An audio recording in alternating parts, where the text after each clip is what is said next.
Hi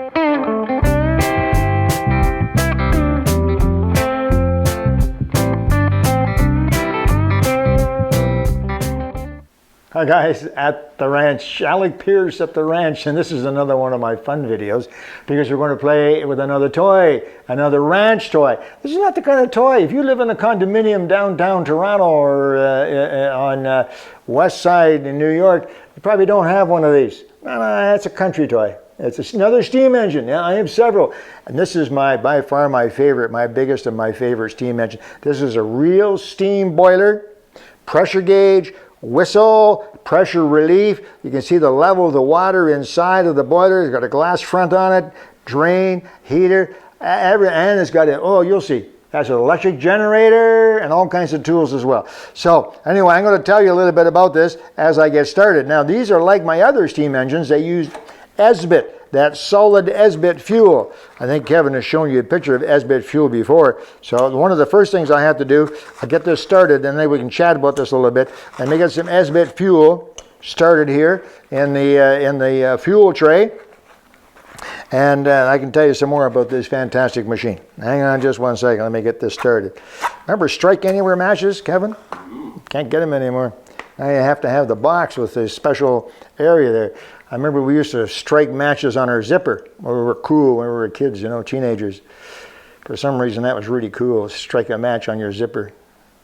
Esbit, and you can still buy this stuff because these steam engines are still available, guys. If you're having fun watching this and you say, gosh, my son or daughter might really enjoy, oops, that's hot, might really enjoy one of those steam engines, and they would. You can still get these. So you can see the fuel burning away there now. Can you see those flames, Kev? And we got to get that in there quickly, like so. Right underneath the boiler. And it'll take a few minutes, of course, for that Esbit fuel to heat at the boiler. We'll put the matches out of the way. We'll put the fuel. We'll need some more of that probably in a few minutes.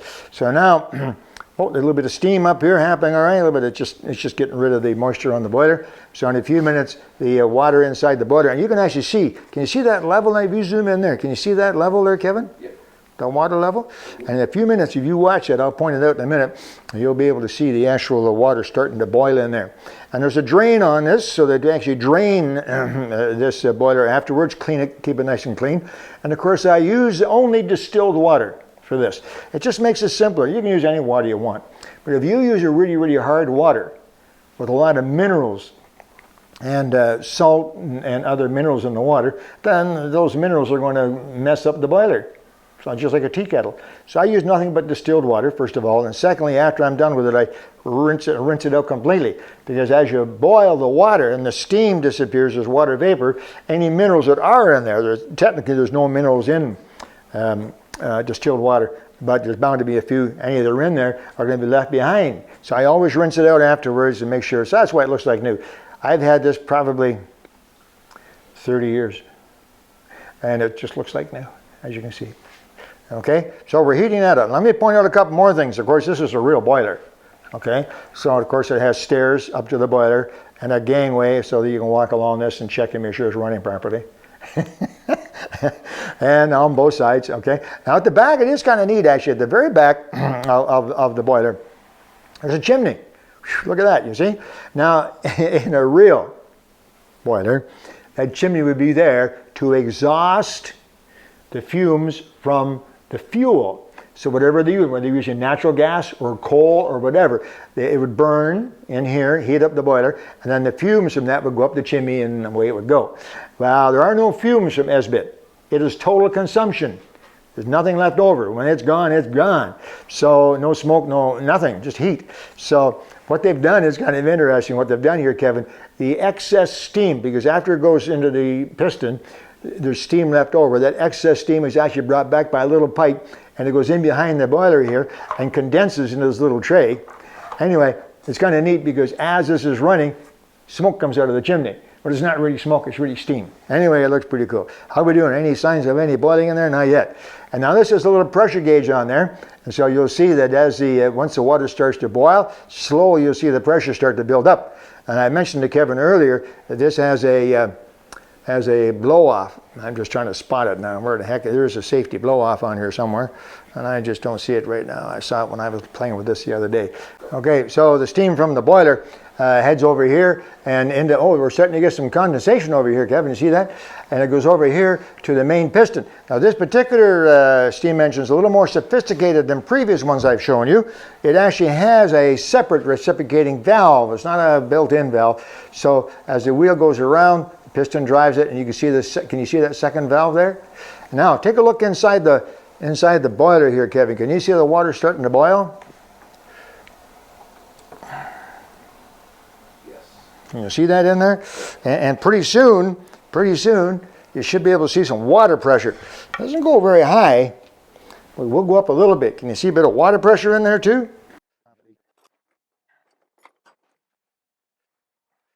Oh yeah, I can see the water boiling. And is the pressure starting to come up?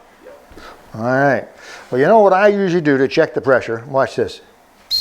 Yep, we have steam pressure because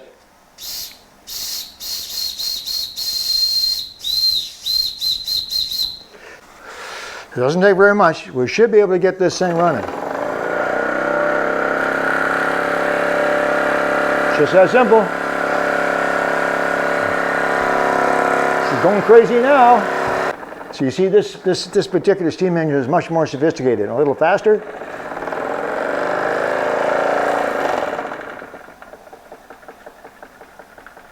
And I should explain that you can buy this steam engine on the green base by itself.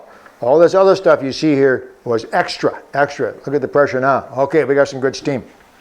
So, are you ready for this? Now what you can do, I'm going to turn a little bit, Kevin, if I may. I won't burn my hand. I take this, and I'm going to put a belt around the pulley, and I'm going to put a belt around this thing right here. Can you see that right there? You see that? You know what that is, Kevin? That, you're exactly right. That's a generator.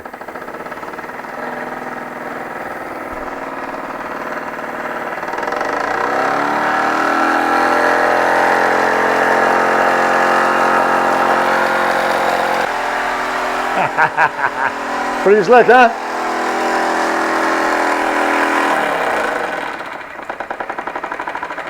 So now you've learned about steam generators. That's exactly how they work. Nuclear generators, that's how they work. A lot of people think that nuclear generators use nuclear energy to make electricity. No, they don't. They use nuclear energy, they heat from a nuclear energy plant to produce steam. And then they have one of these, bigger. Yeah. Okay, so what else can we do with this? Well, let's take that belt off of there. And I'm going to stop the steam for just a moment. And now what you can do is you can run a belt from this bar over to the steam generator, over to the flywheel, like that. Let me see. I want to turn that good. And then get her going again here.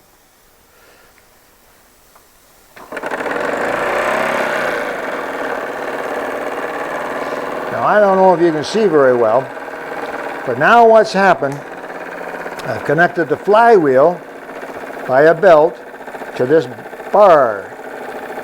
Now this bar, with a set of gears, connects to this bar. And those both bars are turning now, right? So now, and this is the way, I don't know if you knew this, Kevin, but in big cities, Toronto, New York, Chicago, big cities that had a lot of industries, this is how they actually supplied power to the machinery. They would have along the ceiling, you can still see pictures along the ceiling, maybe 200 feet long, a big bar that was driven by steam, and that bar spun all the time, day and night. And when a man wanted to use, let's say he wanted to use a grindstone, like this one, then he would throw a loop up over that bar, just as I'm doing, just like that, hook it up to his grinder. You see the grinder? You see the grinder here? It's not being driven off of that bar. He would put a belt around the hacksaw, hook it up to the bar along the ceiling, and now he has a hacksaw.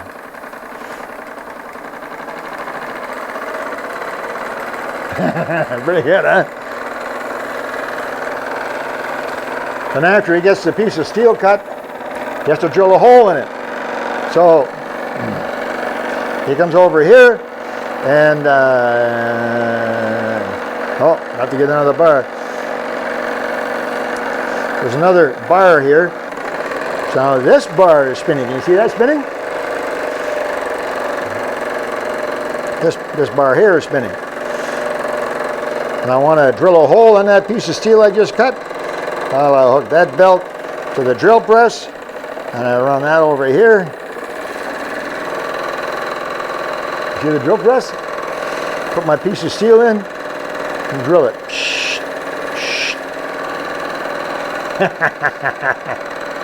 And while I'm doing that, because I'm making this tool for somebody, while I'm doing that, I'll get somebody else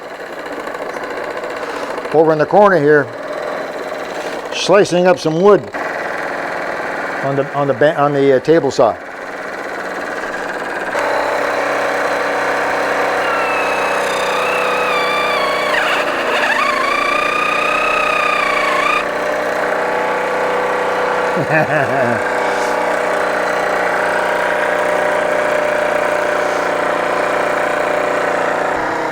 There you go.